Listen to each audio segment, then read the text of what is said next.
Well, hey guys, welcome back. I hope you're having a lovely Sunday. Today, I'm going to be sharing with you some facial skincare empties because my empties bin has gotten so full since the last time I did one of these. If you missed yesterday's video, I shared with you finally my sunscreen empties. I've been holding on to these empty bottles for some time. It's always good to get my act together and sit down and film these. I know you all enjoy them. First, I finished the Roche Posay Toleriane Hydrating Gentle Cleanser. This is a fragrance-free, creamy cleanser that I actually used as the first step in the double cleanse. You can come on a dry face with this, just like you would a cleansing oil, and it actually spreads really easily over the surface of the skin, breaks up that cosmetic residue, and then hop in the shower and use a gentle cleanser to wash your face properly. Works wonderfully. So I've told you guys this before, but it's kind of like the Goldilocks and the Three Bears when it comes to whether or not to wash your face in the morning. Some people with oily skin, they're like, oh yeah, must wash my face in the morning and then again at night. People with dry, sensitive skin, rosacea, or people who are using tretinoin and getting a lot of dryness and peeling and irritation in the beginning, well, it's a good idea to back down to just washing your face at nighttime and skipping the morning cleanser because that extra water cleanser exposure can just be a lot more aggravating to the already compromised skin barrier. This, however, is kind of a nice in-between because you can use this first thing in the morning. It's not as stripping, and it's like you're rubbing a moisturizer on and then you rinse it off. You know, it does say to get the skin wet before using this, but I'm telling you, you don't have to. I mean, that's how I used it. So I really ended up enjoying using it in that way quite a bit. Now, for the second step, towards the end of whenever my last empties video was, I was coming to the end of this. The Neutrogena Hydra Boost Hydrating Gel Cleanser is a holy grail favorite cleanser of mine. I love using it as a second step in my double cleanse, but I like the fragrance-free one. So they sent me this one, which is the one with fragrance. And I was like, you know what? I have it. I'm not going to let it go to waste. I'm just going to use it rather than buying the fragrance-free one. You know, might as well use what I have because I like the base formula, right? It's a great, gentle, hydrating cleanser that effectively washes the face. It's great as a second step in the double cleanse. I just don't like the fragrance choice that Neutrogena goes with. This is one I would keep in the shower and use as a second step in the double cleanse. So this is the Coconut Jelly Pudding Pore Cleanser. This is a ton of fun because it's like this blob of jelly and it's just kind of wiggly and jiggly, fun to wash your face with. That's why this whole line I think would be absolutely perfect for a tween who wants to get into skincare. And nothing that's going to be too intense, too much, too risky, I should say, for a tween, but effective formulas. You know, cleansing in the tween years important as the skin gets oilier. It's not a waste there, and oftentimes it's very much needed to wash the face at that point because of the sebum production. The sunscreen is a great option, and then they have like a moisturizing toner and a moisturizing cream as well. But the cleanser has polyhydroxy acids, which are gentle exfoliants and very hydrating. It has panthenol, ceramide, and peptides. So it's a moisturizing cleanser. You don't actually need very much of it. It should last you a long time, and it lasted me a long time. It wasn't drying. It did what it was supposed to do, and like I said, it's fun to use. Serum wise, I finished a bottle of the Anua 10 Azelaic acid serum. So this is a first step product after cleansing. It is thin, it is lightweight, it is hydrating. Things will penetrate across this just fine. Like, you don't have to worry about it limiting penetration of like a topical retinoid that you put on over it, which is something I really like about this because azelaic acid has so many benefits for the skin. It wears a lot of hats. You might want to pair it with your topical retinoid. It can be used alongside any ingredient. So having a thicker cream version of it, while nice, while moisturizing, because azelaic acid for some can be drying, a little bit itchy, drying. It's also nice to have this lightweight fluid serum where you can put it on and then put things on over it and not worry about the formula of the azelaic acid limiting penetration. This also has niacinamide in it, which is going to work alongside the azelaic acid to not only address redness, but also to address skin texture through improvement of the moisture barrier. And it's also helpful for dark spots as well. And azelaic acid versus niacinamide, they tackle dark spots in different ways. So having them together, complementing each other, if you will, is a very logical approach. While this is not a heavy cream, it does have hyaluronic acid, so it's nice and hydrating. I really like this, and it's probably my second or third bottle bottle of it. I highly recommend this as an azelaic acid option. It's been fantastic. Now, this is a cosmetic, okay? It's not the same as a prescription Finacea azelaic acid, for example. Those you're getting a higher strength. Those higher strengths are intended to treat skin diseases. This is a cosmetic strength. It's intended to improve the appearance of the skin, support skin needs, be helpful for improving the appearance of redness. These are cosmetic claims that the strength can make. So just keep that in mind. If you have an active skin disease and you're thinking, oh, I'm just going to try to manage it with the Anua azelaic acid, it's not the same as, oh, I'm going to get a prescription azelaic acid to control that. You could be spinning your wheels is what I'm getting at. This can be helpful as a supporting player in your overall skincare routine if you have conditions like acne, rosacea, hyperpigmentation. But what I'm saying is, like, if you're dealing with those conditions, struggling with them, I would not run out and buy this in an effort to treat those without first seeing a dermatologist, because in most cases, a prescription would be necessary. I've finished a bottle of the oh so pricey Paula's Choice Ectoin serum. This is so good. It's very rich, very nourishing, very thick, very deeply hydrating. I even tried dragging this one out and not allowing myself to use it as many days because I wanted it to last. And I made it last a little bit longer this time around, but I went through it very quickly. This is one that, I hate to say it, I probably at some point will repurchase again. There are alternatives. Like right now, I'm actually still using and making my way through the Ordinary's Ectoin Milky Serum. I forget what long name it has, but I reviewed it a while ago, and that's been pretty good. It's not like this. It's not as rich and luxe and wow factor as this, but that's actually been pretty good. But I like that.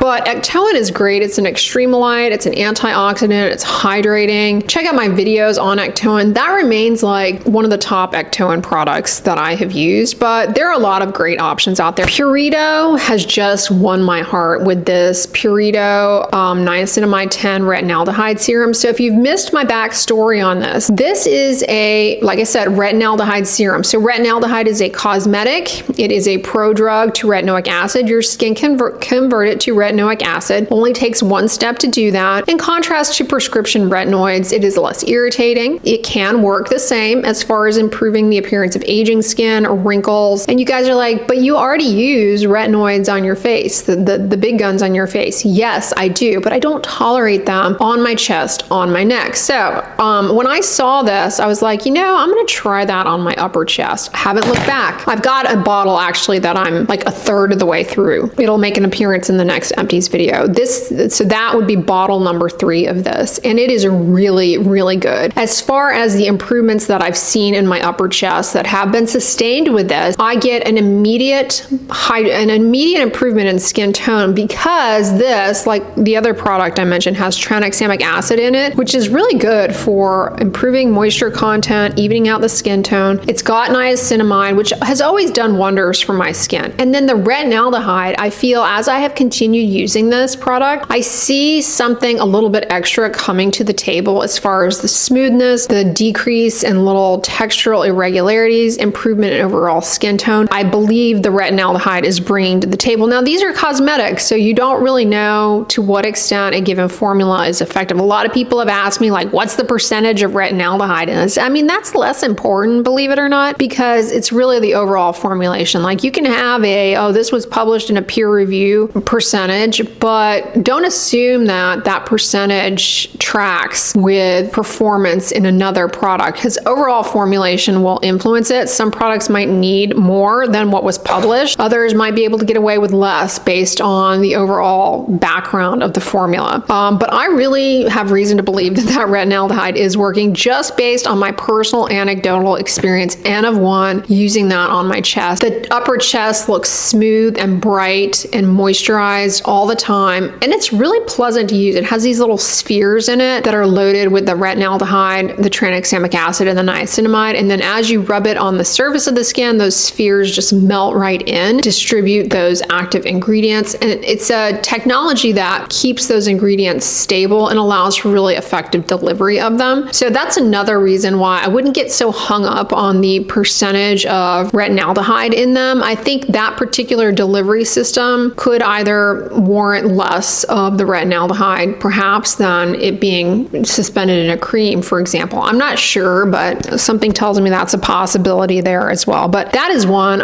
you know, I will keep rebuying. Now, this is a product that I finished on I used it on my face quite a bit before reviewing it for you all, and then finished up after the review. This is from Remedy. Remedy has a lot of great skincare options. This is their 4 Daily Defense 15% vitamin C antioxidant complex brightening serum. So yes, it bills itself as a vitamin C serum, but it doesn't have ascorbic acid in it. So it has those other forms of vitamin C that would need to be converted to ascorbic acid in order to improve collagen. Those other forms of vitamin C still may be beneficial as antioxidants. I just want you guys to be aware of that, because a lot of people are motivated to use a vitamin C serum for the collagen boosting effects. You need an ascorbic acid serum to do that. This does not have that, but it also has superoxide dismutase, and it's got bifida ferment, and it's got the centella. So lots of beneficial compounds in those different components as well. Superoxide dismutase can help with oxidative stress, and I actually just found that this was a great daytime facial moisturizer. Like, for the longest time, my morning skincare routine was to come onto a dry face with that La Roche-Posay Toleriane creamy cleanser, rinse it off under my shower head, because you guys know I'm done rinsing my face off at the sink, and then put this on as like a moisturizer because it's pretty lightweight, and then allow it to dry so it's no longer wet on the skin, and then come on over with one of the sunscreens that I shared with you guys yesterday. So that was my morning routine for the longest time. It's a really good morning product because the antioxidants, the idea there is put them on before you're going to go out and be exposed to the environmental aggressors. It's a weighty bottle. You get a decent amount of product in this. It took me a while to go through, and I think it's fine. I think it's fine if you're looking for an antioxidant serum. But y'all know a holy grail for me that I always use, and I made my way through a tube of it. It lasts me a long time because I only use it under and around my eye area. It's La Roche-Posay Cicaplast Glycerin Skin Protectant, the Cicaplast Gel. Now, I always get comments whenever I bring this up that I use it around my eyes. People saying, ours says don't use it around the eyes. I don't know what country that is where the La Roche-Posay Cicaplast Gel specifically says don't use it around the eyes, because that makes zero sense. That makes zero sense to not use a glycerin skin protectant around eyelid skin. It makes zero sense. Ours doesn't say that. It says do not use on puncture wounds, animal bites, and serious burns. Yeah, you don't ever want to like cover up stuff like that without seeing a medical professional, because you could trap, you know, bad bacteria in the skin and cause damage doing that. And you don't want to delay proper care of these serious injuries is what they're getting at here with that warning. I mean, that's a pretty aggressive warning. Like, who goes out and gets in a knife fight and is like, well, I think I'll just slap a little Cicaplast on and call it a day. Or if you get mauled by a dog, I'm sorry, but are you going to really be reaching for a gel cream? Probably not. You're going to be going to urgent care or something, I would hope. You know, they're just CYA, right? This, though, around the eyes, underrated because it protects delicate eyelid skin from irritation, locks in hydration, keeps it in place because it's a skin protectant, and it also brightens up the under eye area just by light scattering because it's glycerin, so it really deeply quenches and hydrates and provides long-lasting hydration. This stays in place, it's not greasy, it sinks down. Now, many of you guys know I've become a glycerin fanatic over the past year, and I've just taken using straight vegetable glycerin on my hands, my feet. I'll put it all over my body as well. It's a bit aggressive of an approach, but it works quite well. Check out my video on using glycerin. I've used that vegetable glycerin though on my face a fair amount. Don't really use it too much around my eyes. So one of the advantages of the Cicaplast gel above and beyond just straight vegetable glycerin is, yeah, straight vegetable glycerin will yield all of those same exact benefits that I get from the Cicaplast gel you can get from just straight glycerin, okay? But the Cicaplast gel does have those centella compounds, so a little something extra, and it's less sticky than straight glycerin. Now, the straight glycerin does yield that warming effect. Cicaplast gel does not do that, okay? So those are some differences there. Speaking of glycerin rich, I finally finished another jar of the Abib Rice Probiotics Over Mask. This really lasts me a long time, primarily because I only use it to like my cheeks and my neck for really sealing things in. This is amazing, and so many of you guys have been turned on to this. If you want to try slugging, or maybe you've tried slugging and you're like, I cannot handle putting petroleum jelly all over my face, no thank you. You need to try a glycerin forward skin protectant, because I'm telling you, they are not greasy, they deeply hydrate, they quench. You just have to get over the sticky, icky feeling. They do feel real sticky going on, but once it sinks down and dries down, it is amazing. And this bad boy, it's got the rich glycerin forward formula, but it's got these rice ferment, I believe, full of anti-inflammatory, antioxidant, hydrating compounds. The following morning after putting this all over your face, you're gonna wake up locked and loaded with hydration, and you're gonna have that bouncy, glassy, glowy skin that everybody wants, okay? So thank me later. This is a holy grail, and I have since reacquired another jar I got from Stalvana. Now, last but not least, we finished up yesterday's sunscreen empties video with a lip sunscreen empty. Now we've got non-SPF for the lips here that I finished. These Torriden Lip Essences. We've got the Solid In Lip Essence and the So Amazing Lip Essence. I'll be honest with you, I don't remember at all what the differences between the two were. They perform very similar and they're amazing. They're thick, they are very viscous. They're like your classic lip mask, that thick, rich, gloss, sticky, great longevity. I mean, saliva is not touching your delicate lips. You're gonna wake up with very hydrated, dewy lips. Great in the corners of the mouth. You might catch a little drool there, as often happens. It's not gonna break down the corners of your mouth and lead to angular cheilitis because you've got one of these in the cracks there, one of these in the cracks, but plumps via hydration. These have really good longevity too. Like when you put these on at night, because they're so thick and viscous, you go to sleep and the following morning, it's not as though the lips are still like glossy and shiny with product, but your lips,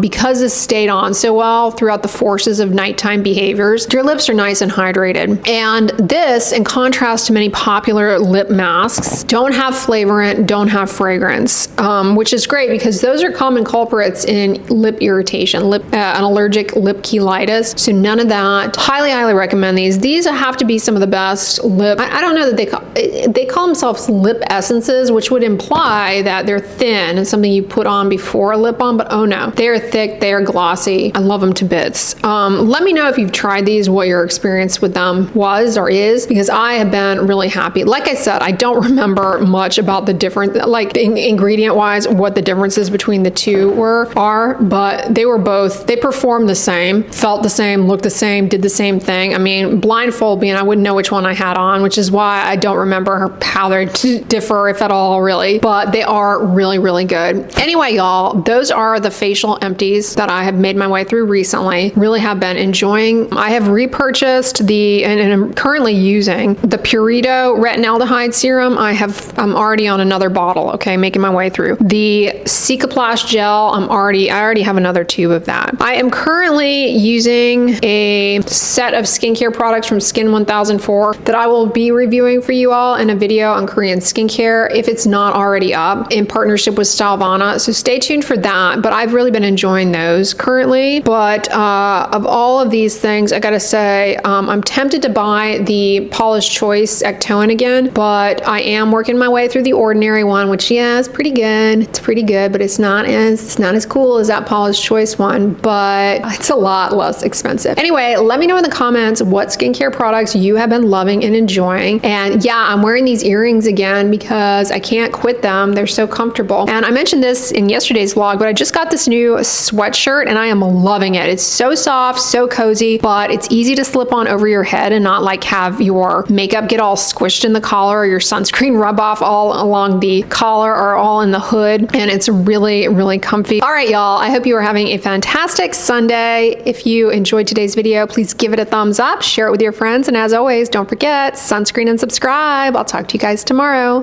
Bye.